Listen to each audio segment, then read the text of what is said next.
It's been 2 weeks since my last recording and literally 2 weeks since my last shower and washing my hair. So I'm feeling a little bit rough right now. The last recording I did about preparations for the winter storm that we had. Here's the aftermath. I was without power from Sunday to Saturday. So I'm really happy that I turned off the well at the breaker box. It did not warm up from above freezing until, what's today? Today is a Friday. So like 3 days ago, but then it was like pouring down rain and like super muddy. So I could not test to see if all of my winterization preps was working.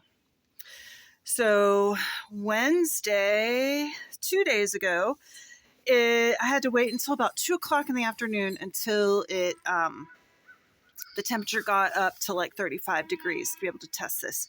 So I turned the water switch to this house where I'm standing off in the wacky outhouse that they built.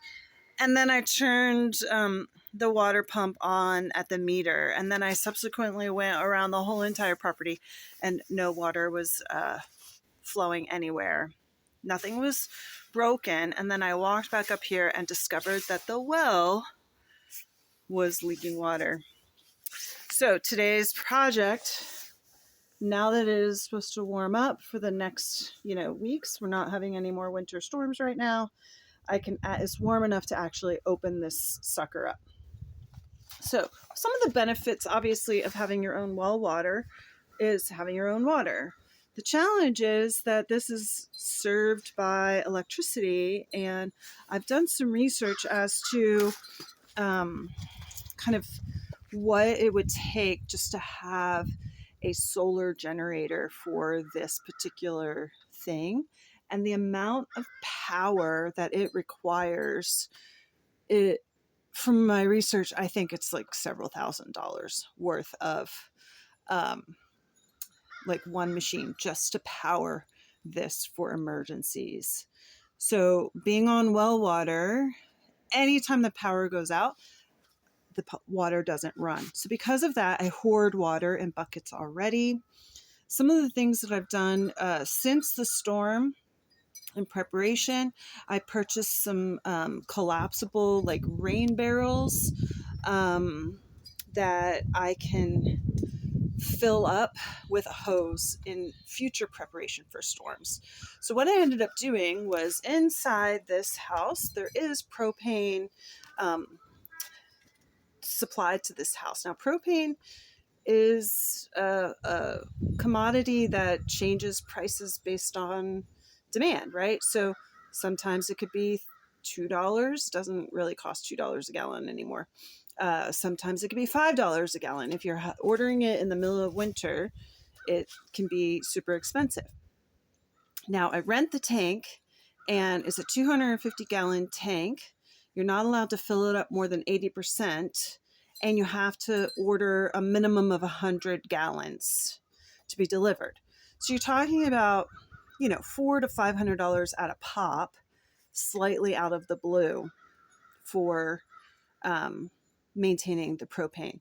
And I do see propane trucks on this road often. I think some people use it for a main source of heat. So this is a supplemental heat, and what ended up happening was that saved the day.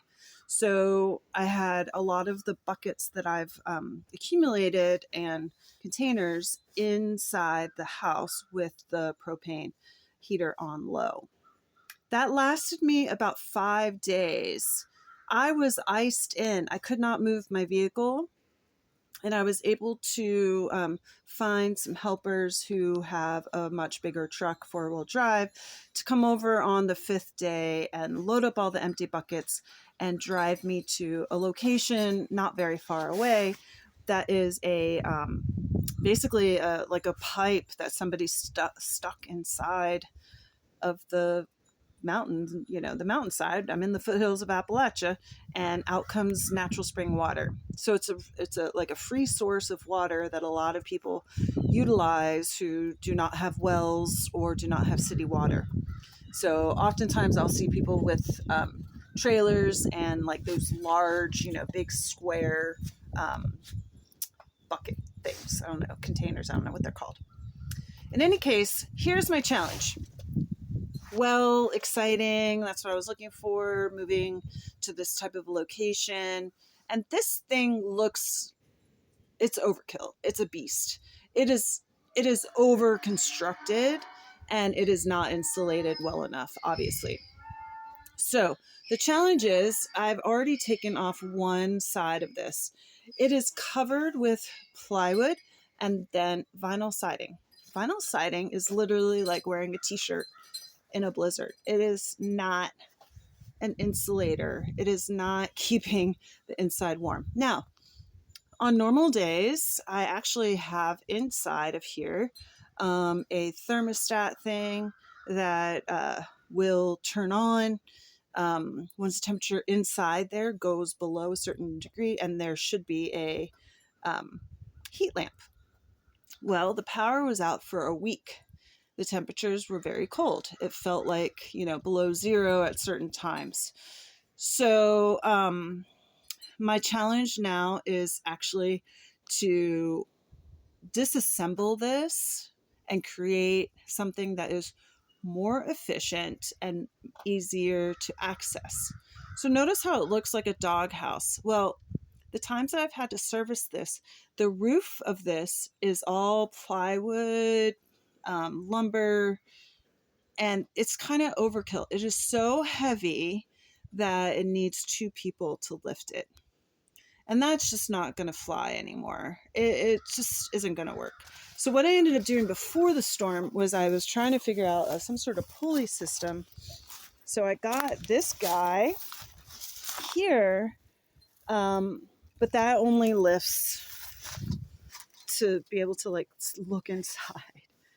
I can't lift it anymore. So my brainstorming was I'll get a car jack and stick the car jack inside once I lift that up, and then stick the car jack thing in there and lift it up even higher.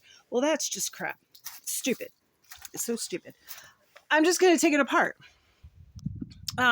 So it's got these crappy shingles on it. It's ugly. So that's what I'm going to do today, because I need to get access in here to figure out what pipes I need so that I can, take a shower, wash dishes, and have a little bit more of my normal life back that we all enjoy, right? Okay, I will do another video as a follow-up. Thanks so much, and I'll try to start posting more often. So, subscribe. That would be really amazing. Help me out. Thanks.